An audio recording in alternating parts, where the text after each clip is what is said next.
Eh, Buenas noches, bienvenidos a su clase de mecánica estática para hoy, lunes 7 de julio.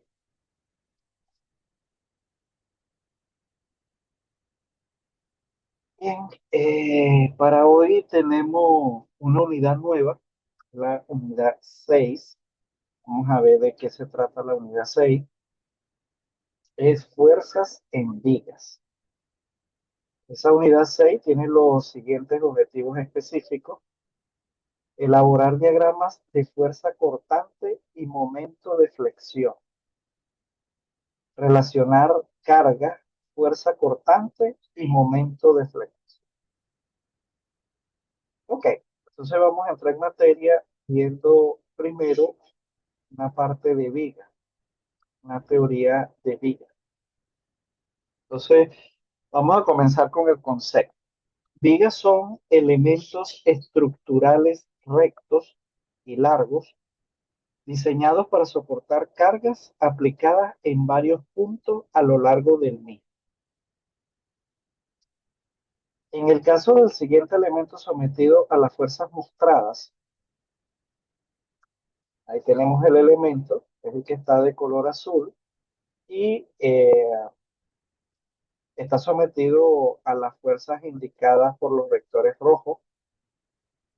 Son fuerzas de la misma magnitud, una vale F y la otra F igualmente, pero tienen sentidos contrarios. Una es F y la otra es menos F. Tienen la misma dirección, pero tienen sentidos opuestos, sentidos contrarios. Entonces dice el punto que estábamos leyendo.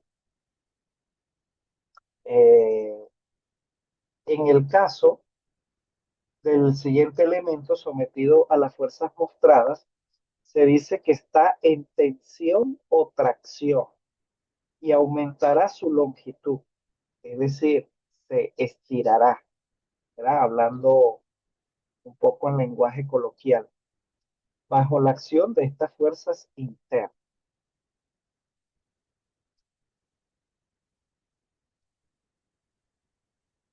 En el siguiente elemento, sometido a las fuerzas mostradas, se dice que está en compresión y disminuirá su longitud.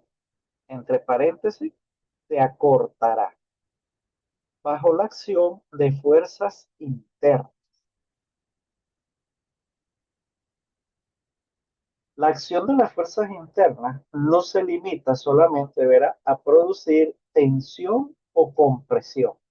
También pueden producir corte y flexión. Las fuerzas internas se determinan seccionando una parte del elemento y agregando las fuerzas y momentos que hacen falta para mantener el equilibrio. El equilibrio, por supuesto, de esa parte del elemento que nos quedó. ¿Ok? Bueno, allí tenemos un ejemplo de un elemento mecánico en forma de ángulo de L que está siendo sometido a un par de fuerzas. ¿Ok? La misma magnitud, misma dirección, pero sentidos contrarios. Bien, a ese elemento nosotros le vamos a efectuar un corte. Va a ser el corte, el plano cortante va a pasar por esa línea de trazo corto de referencia que está allí. Y ese plano cortante lo vamos a identificar como el plano AA. ¿Ok? El plano cortante AA. Eh, Allí tenemos la pieza ya cortada. Me queda el extremo de la pieza, el extremo que está, digamos, al lado izquierdo del plano cortante, ¿verdad? La parte que me quedó del lado izquierdo.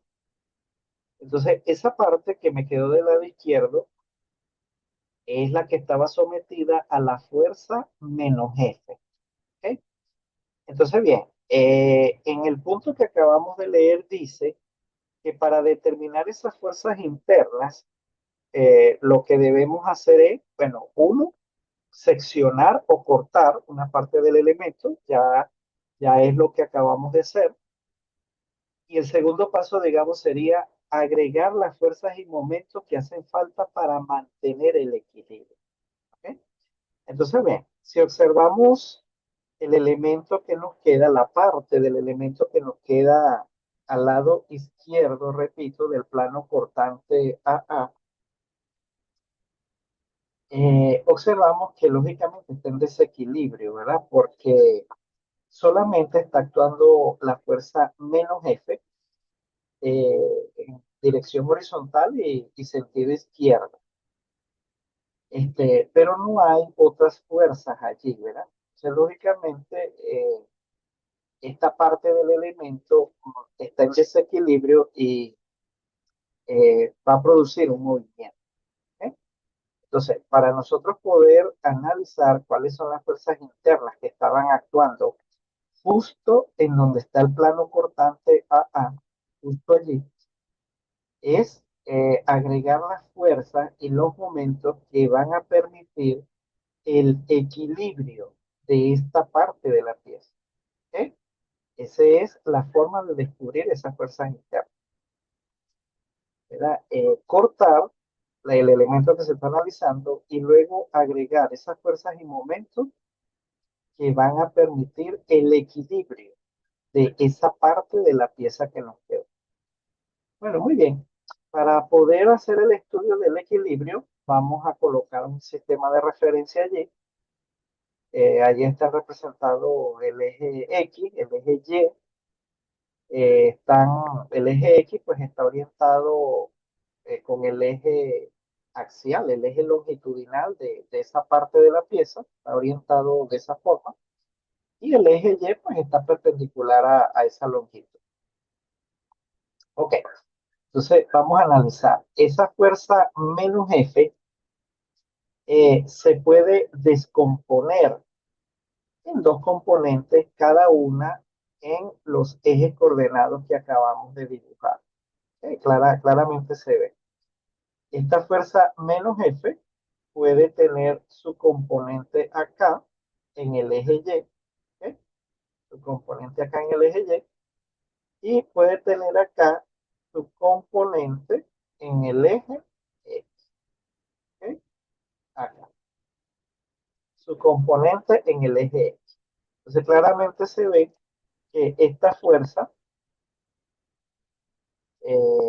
menos F va a tener su componente en X y su componente en Y. Bien, vamos a ver qué fuerzas debemos agregar para equilibrar, para contrarrestar el efecto de la fuerza menos F. Ok, entonces, como ya vemos que hay una componente en X, digamos que va como hacia la izquierda o hacia abajo, entonces para contrarrestar agregamos una fuerza P que va hacia la derecha o hacia arriba. De esa forma contrarrestamos el efecto de la componente en X. Bien, entonces ya por allí tendríamos el equilibrio en el eje X. ¿Ok? Vamos a ver la otra fuerza, es la fuerza B. Esa fuerza B está en dirección Y. ¿Ok? Vemos que el vector B está paralelo al eje coordenado Y. Eso es para contrarrestar el efecto o equilibrar la componente vertical de menos F. ¿Ok? Esa componente vertical es un vector que quedaría como yendo hacia arriba a la izquierda. Entonces, el vector B me lo contrarresta porque él va en la misma dirección, pero en el sentido hacia abajo, hacia la derecha. Ok, entonces con esas dos fuerzas yo contrarresto las dos componentes de menos F. Sin embargo, si nosotros analizamos esas dos componentes menos F, debemos darnos cuenta de que ellas producen un momento, ¿ok? Un momento respecto al plano cortante AA, ¿ok? Si nosotros fijamos es este plano cortante AA, si lo fijamos de alguna manera, entonces la acción de esta menos F es que va a tratar de girar esta parte del elemento que nos quedó. Y la va a tratar de girar en este sentido de la flecha azul que les coloqué allí. ¿Ok? O sea que el efecto de esta menos F es que lo va a girar en sentido de las manecillas del reloj. ¿Ok? Entonces, para mantener el equilibrio, debería yo agregar un momento, pero en sentido contrario a las manecillas del reloj. De esta forma, esta parte del elemento que nos quedó se mantendría en equilibrio. Se dicho esto, vamos a anular entonces ese momento azul que colocamos allí, lo anulamos con otro momento en sentido contrario. ¿Okay? Sería ese que ha aparecido allí en rojo. Entonces, fíjense ustedes, todas las fuerzas y momentos que se debieron agregar en el plano, ¿verdad? Donde está el plano cortante AA, para poder equilibrar este trozo, este segmento del elemento mecánico. ¿Ok? Cumpliendo de esta forma con lo que planteaba este segundo punto que hemos leído, ¿verdad? Determinar las fuerzas internas es seccionar primero y después agregar las fuerzas y momentos que hagan falta para equilibrar. Ahí está.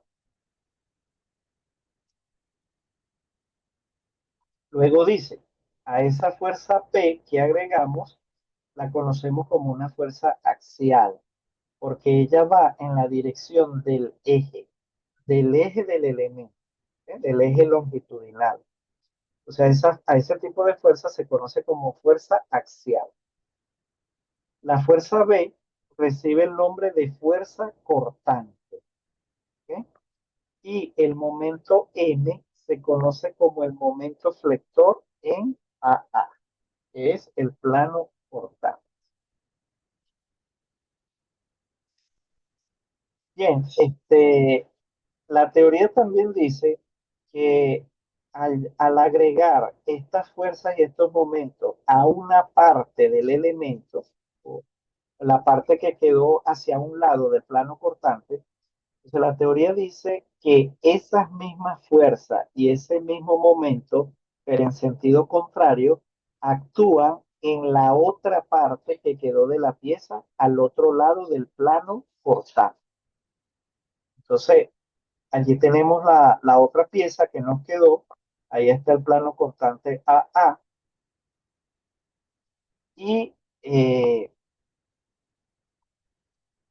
aquí quería reflejar, si es en sentido contrario, entonces la fuerza P quedaría acá, ¿verdad? Quedaría acá saliendo, ¿ok? En vez de ser de subida a la derecha, sería hacia la izquierda o bajando, sería la fuerza menos P actual. La fuerza cortante sería la que queda hacia arriba, ¿ok? Porque la fuerza cortante en el otro pedazo está hacia abajo. Entonces la fuerza cortante para el otro pedazo sería hacia arriba y el momento me quedaría en sentido contrario también. Sería en este sentido. ¿Ok?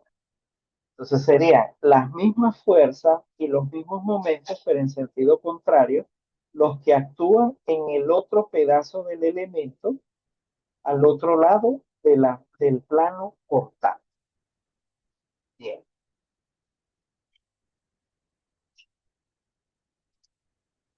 Dice así, si analizamos las fuerzas internas que actúan en la sección AA, o sea, eso es en referencia hablando al plano anterior. Las fuerzas internas que actúan en la sección AA de la otra parte del elemento, ¿cuál considera usted sería la representación correcta? Y hay cuatro opciones allí. ¿Cuál creen ustedes que es la opción correcta, que le corresponde?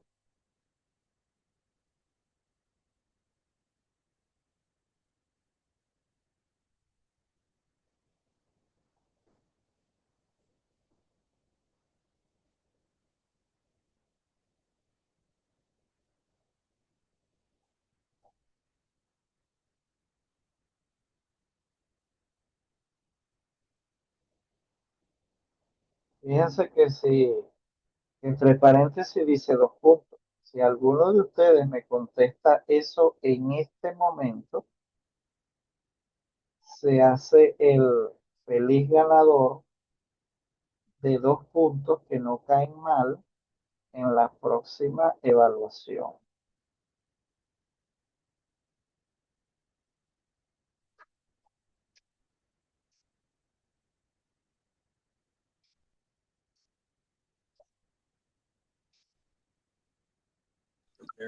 Bueno, yo creo que es la opción B. Opción B. ¿Alguien más quiere dar su opinión?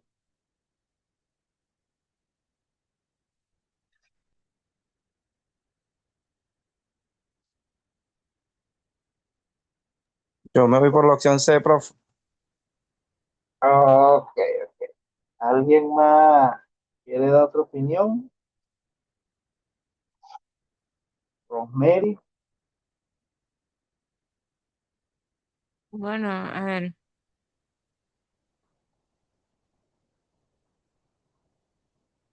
¿cuál de las cuatro opciones cree usted que corresponde para las fuerzas internas de ese pedazo del elemento que nos quedó?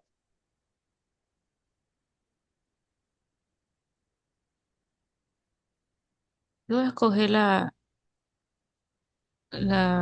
B. Ok, perfecto. Entonces, fíjense, Bucán y Saavedra escogieron la opción B y Alexander Pérez escogió la opción C. La respuesta correcta es la opción C, de tal forma que Alexander Pérez va a tener su consideración de sus 2 puntos para la próxima evaluación. Entonces, fíjense cómo es. Traten de grabarse esta imagen. Voy a retroceder la lámina para que se percaten de que esta representación de vectores, ¿verdad? De la opción C, están en sentido contrario al primer elemento que estábamos analizando en la lámina anterior. ¿Ok? Traten de percatarse de eso para que vean. La opción correcta era la opción C. Voy a retornar. Fíjense, deben ver, cuando volvamos a la lámina anterior, deben de percatarse que esta B, que es la fuerza cortante, estaba hacia abajo. ¿Ok? Eso es lo que van a confirmar en el trozo pequeño, ¿verdad? Del elemento. Esta P, como está hacia abajo, en el otro trozo tiene que estar hacia arriba. ¿Ok? Eso es lo que vamos a confirmar. Y este momento que está en sentido de las manecillas del reloj debe estar es al contrario. Debe estar en contra de las manecillas del reloj. ¿Ok? O sea, todo tiene que estar en sentido contrario. Entonces, voy a devolverme a la lámina anterior para que lo confirme.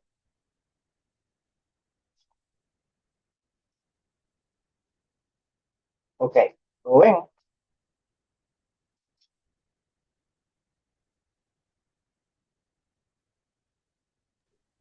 Ah, sí, profesor.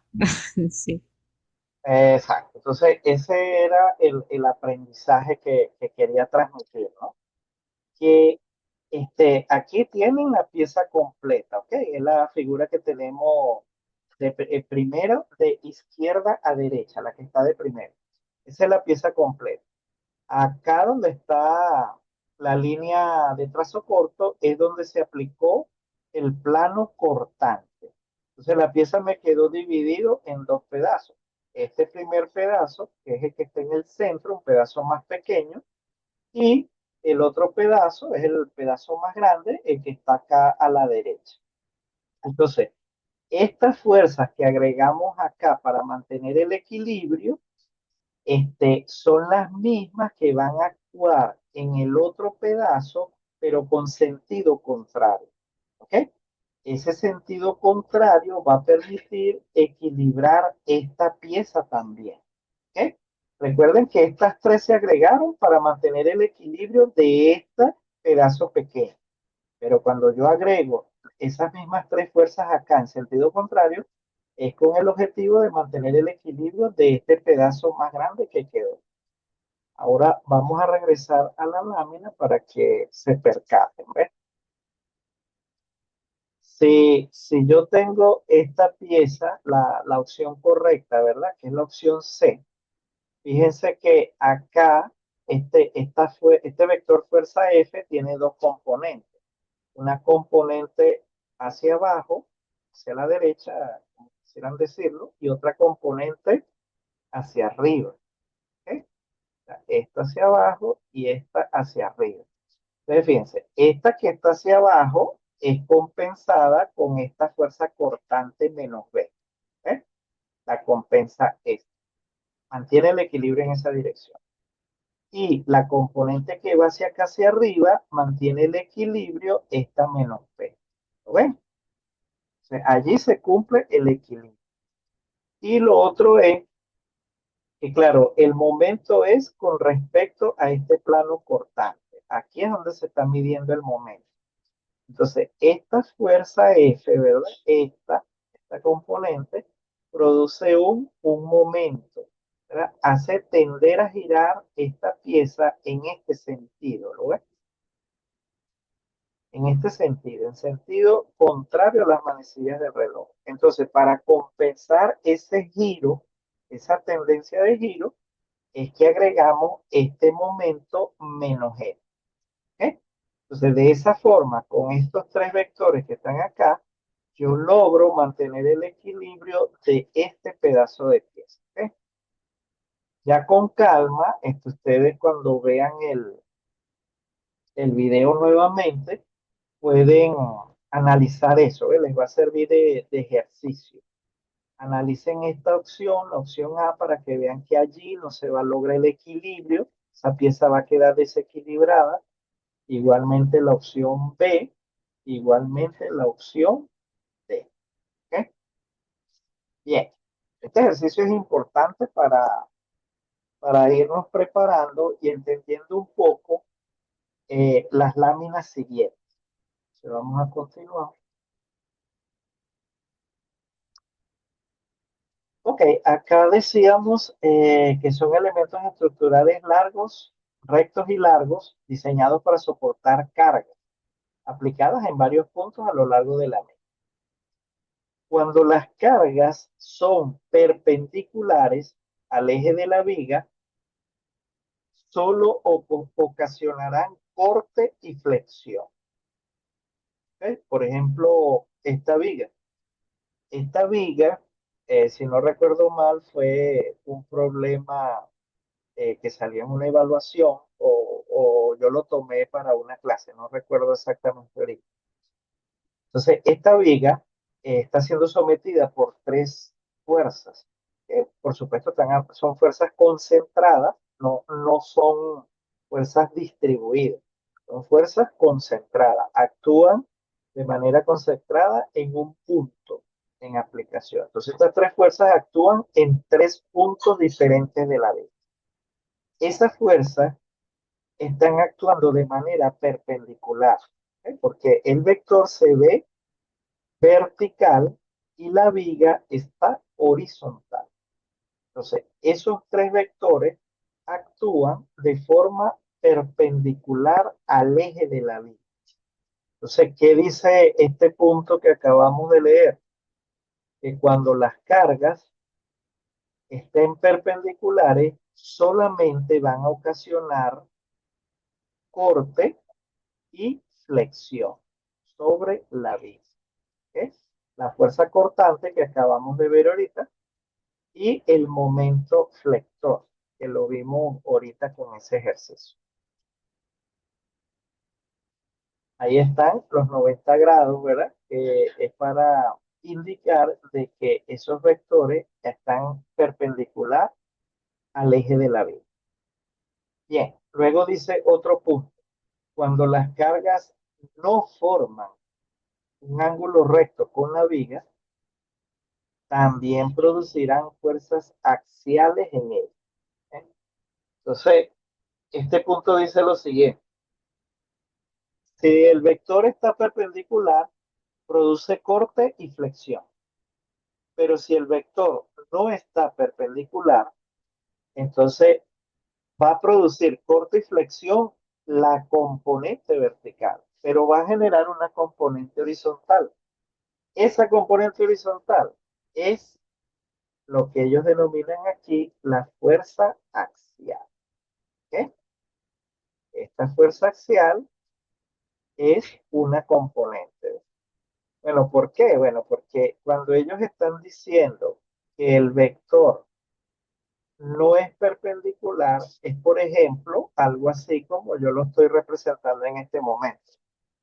Un vector así como ese no está perpendicular a la viga, está inclinado.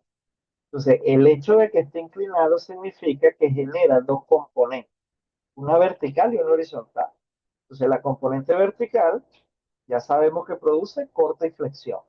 Y la componente horizontal produce esa fuerza axial que dicen allí. ¿Ok? Por eso es que la menciono. Fíjense que dice, también producirán fuerzas axiales. O sea, la palabra también significa que vamos a tener corte y flexión. No es que no lo vamos a tener. O sea, vamos a seguir teniendo corte y flexión, pero también vamos a tener las fuerzas axiales. ¿Eh? Es importante a veces leer con detenimiento la teoría, la parte de la teoría, el texto, para entender cada palabra, cada paso. Vamos a continuar.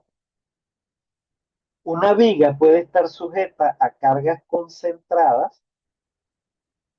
Ahí está un ejemplo. Las dos vigas que tenemos allí en realidad tienen cargas concentradas, las dos. La que vimos primero tiene 3 cargas concentradas y esta segunda que apareció tiene una carga concentrada, es la carga P, el vector P. ¿Bien? Luego dice, también puede tener cargas distribuidas, como esta figura que estamos viendo, una carga distribuida. Y también puede tener una combinación de ambas. Puede tener carga distribuida y cargas concentradas. Eso también puede ocurrir. Bien, luego dice, cuando la carga por unidad de longitud, ya nosotros debemos entender que una carga que está expresada por unidad de longitud es una carga distribuida. ¿Ok? Distribuida. Ok, sigo leyendo. Cuando una carga por unidad de longitud tiene un valor constante sobre una parte de la viga, se dice que la carga está uniformemente distribuida a lo largo de esa parte de la viga. Bueno, ¿a qué se refiere? A esta parte. Esta parte que está acá entre el punto A y el punto B, esta parte tiene una distribución uniforme de carga. ¿Eh? Tiene una carga que está uniformemente distribuida. Es constante el valor. ¿Ves? Fíjense que aquí dice 100. Entonces, ¿qué significa eso? Bueno, que va a ser 100 desde que comienza en el punto A hasta que termina en el punto B. ¿Okay? Es uniforme, no varía su valor. ¿Okay? Es 100 desde el principio y 100 hasta que termina. Eso es lo que significa una carga que está uniformemente distribuida. Fíjense que acá en estas cargas, las unidades están bien expresadas en esta imagen, pues. No es un error, está bien expresado. Aquí la fuerza está expresado en libra, en el sistema inglés. Pero fíjense que es libra por pie. ¿Ok? Libra por pie. Entonces fíjense que acá en el inicio del punto, ¿verdad? El punto que estábamos leyendo, fíjense que dice cuando la carga por unidad de longitud, ¿eh? Por unidad de longitud. Es este ejemplo que estamos viendo aquí. Aquí esta carga es 100 libras por pie. ¿Eh? Repito para que capte. Aquí el valor de esta carga distribuida es 100 libras por pie, por unidad de longitud. Entonces, a eso es que se refiere esta primera parte del punto que acabamos de leer.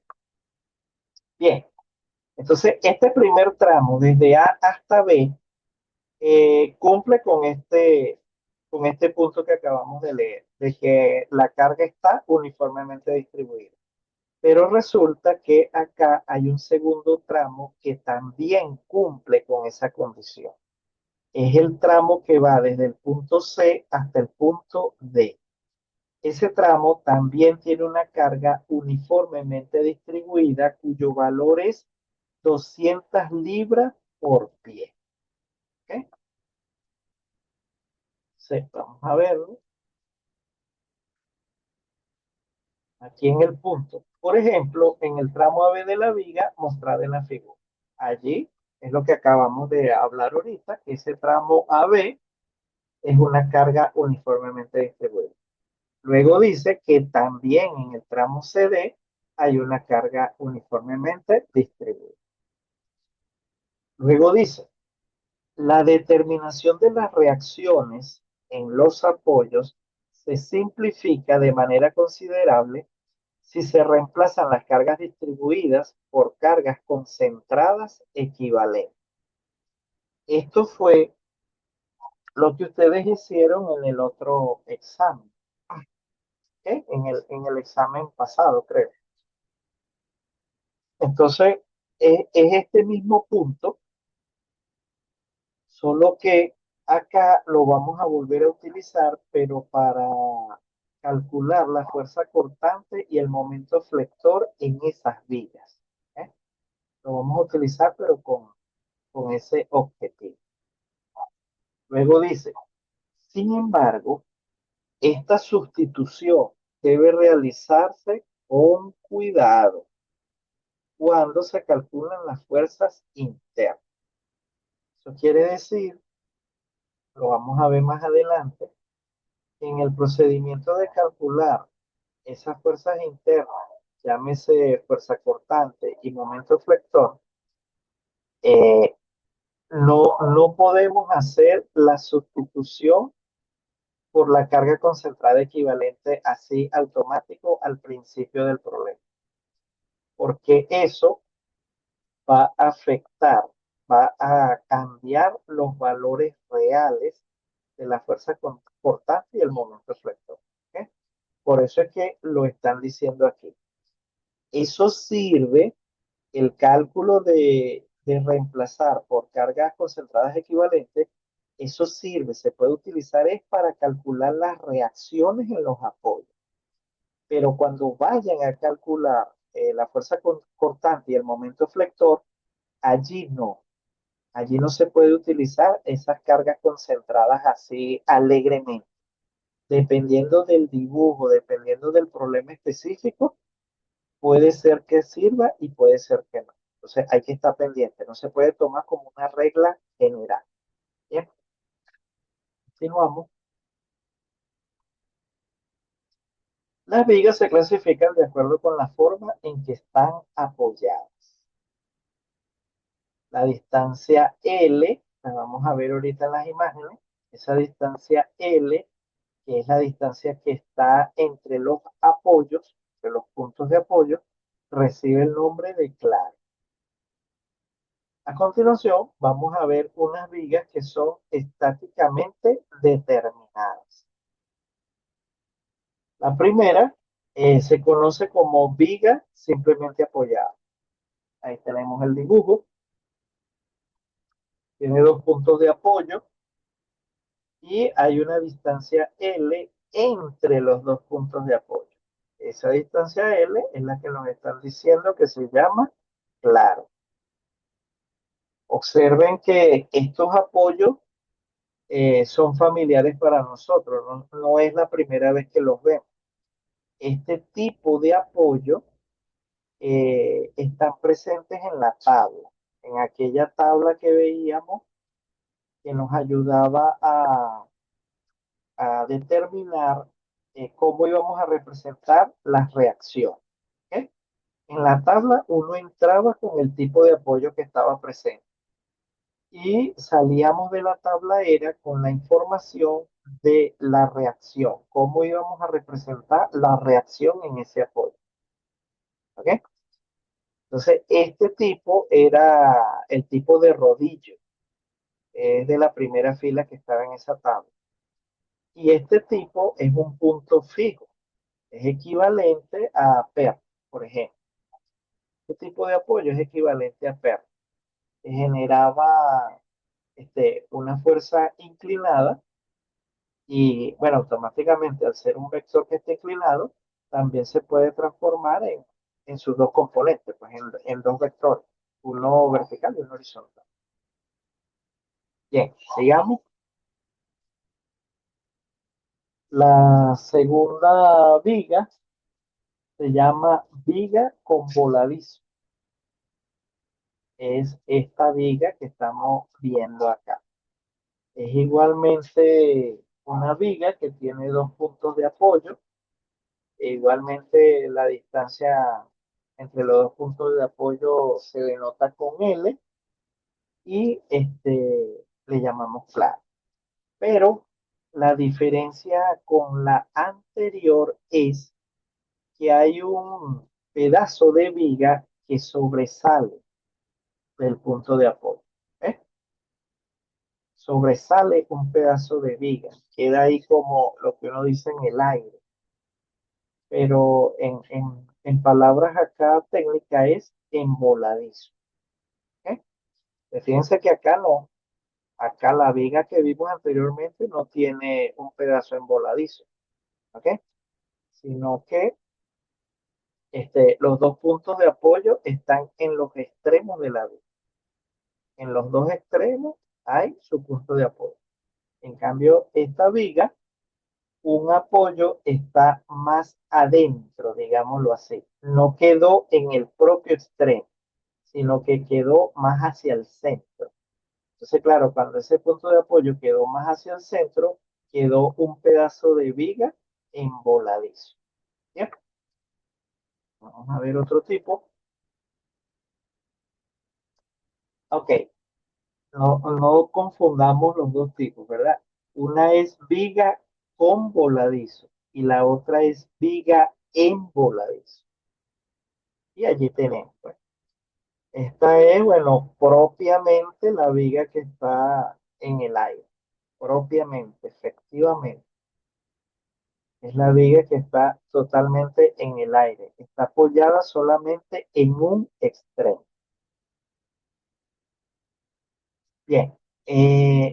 Aquí hay una palabra que no sé si recuerdan, yo se las mencioné en clases pasadas, esta palabra que aparecen acá, vigas estáticamente determinadas.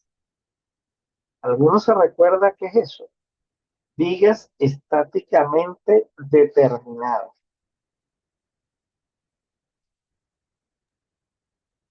Que está en reposo. No. Cuando está en reposo se dice que el cuerpo está en equilibrio. Eso es otra cosa. Entonces, ¿qué será cuando una viga está estáticamente determinada?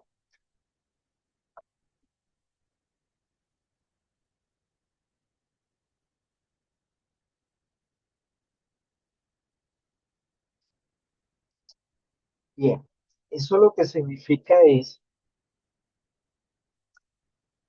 cuando hacíamos los diagramas de cuerpo libre, valga la redundancia, de los cuerpos rígidos que estábamos estudiando, nosotros representábamos allí todas las fuerzas que están actuando en el cuerpo que estamos estudiando.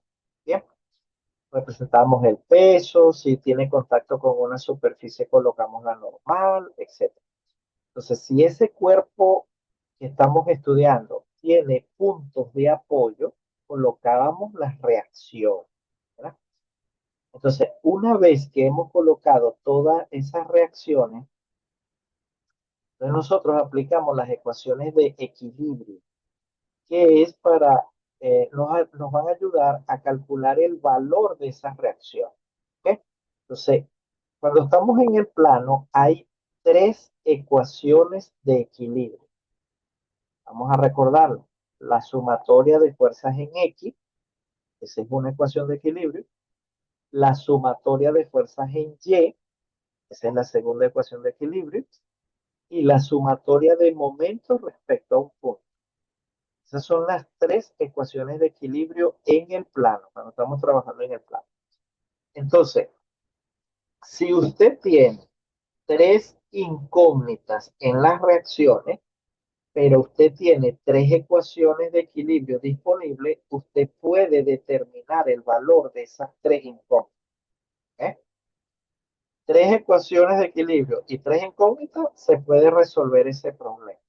Cuando estamos en igual número de incógnitas con igual número de ecuaciones, entonces eso es lo que conocemos como estáticamente determinada. Se puede decir de otra forma, que nosotros vamos a poder determinar con esas ecuaciones los valores de esas incógnitas. ¿Ok? Eso es lo que significa estáticamente determinada. Ahora, cuando en un problema usted tiene más incógnitas que ecuaciones, ¿verdad? Más incógnitas que ecuaciones, por ejemplo, usted tiene cuatro incógnitas, pero usted tiene tres ecuaciones de equilibrio nada más. Entonces, a eso se le llama que es estáticamente indeterminado, porque con esas tres ecuaciones usted no va a poder determinar esas cuatro incógnitas. ¿Ok? Entonces, eso es lo que significa estáticamente indeterminado. Esas son las tres vigas que vamos a ver a continuación.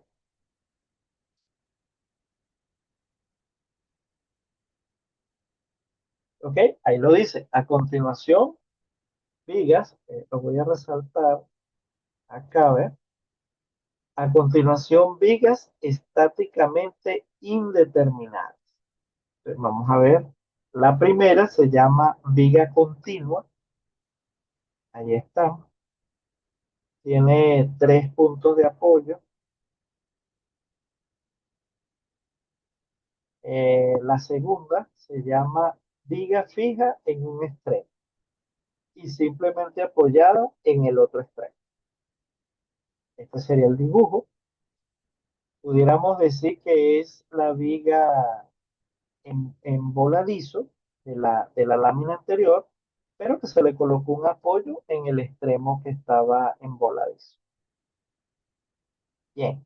Y la tercera viga es la que conocemos como fija. Y bueno, es esa que tenemos ahí. Porque tiene sus dos extremos, tiene apoyos fijos. Entonces la viga se conoce como fija. ¿Ok? Bien. Algunas veces dos o más vigas están conectadas por medio de articulaciones para formar una sola estructura continua. Las reacciones en los apoyos involucran cuatro incógnitas. Estas pueden ser determinadas considerando por separado el diagrama de cuerpo libre para cada una de las vigas. donde se involucran 6 incógnitas y 6 ecuaciones. Entonces, vamos a ver un ejemplo para entender un poco esto. Ahí vemos dos vigas, ¿verdad? Y ellas están articuladas en el punto H. Bien. Entonces, ¿qué dice el problema? ¿Qué dice los puntos, la teoría? Dice que según esto, cuando yo trato una viga articulada, cuando yo la trato eh, como si fuera un solo cuerpo rígido, uno solo, cuando yo le aplico las ecuaciones de equilibrio, resulta que me van a aparecer 4 incógnitas. ¿Ves? Y solamente tengo 3 ecuaciones de equilibrio. Entonces, por lo tanto, va a ser estáticamente indeterminado. Eso es lo que me está diciendo la teoría allí. Sin embargo, el último punto me dice que si usted, en vez de tratar a la viga articulada como un solo cuerpo rígido, si usted más bien trata cada viga por separado, como si fueran dos cuerpos que están unidos, pues, pero le aplica las ecuaciones de equilibrio es a cada viga, a cada una de las dos partes. Entonces, claro, usted va a obtener 3 ecuaciones de la primera viga y 3 ecuaciones más de la segunda viga que está articulada. Entonces, en total, usted va a tener 6 ecuaciones y va a tener 6 incógnitas. Entonces, de esa forma, con esa forma de resolución, usted va a poder calcular todas esas reacciones. Porque entonces ahora el problema se le va a transformar en estáticamente determinado. Va a tener igual número de incógnitas con igual número de ecuaciones. Bien, yo le pregunto lo siguiente. Fíjese lo que acaba de aparecer allí en la lámina en letras en rojo. Si usted me señala cuáles son las 6 incógnitas que hay en esa viga articulada, usted puede ganarse 2 puntos. Eso es para ahorita, ya en este momento. Entonces, dígame usted cuál serían esas 6 incógnitas. O sea, esos 6 vectores, esas 6 reacciones. ¿Dónde están ubicadas? ¿Qué dirección tienen? Explíquenme.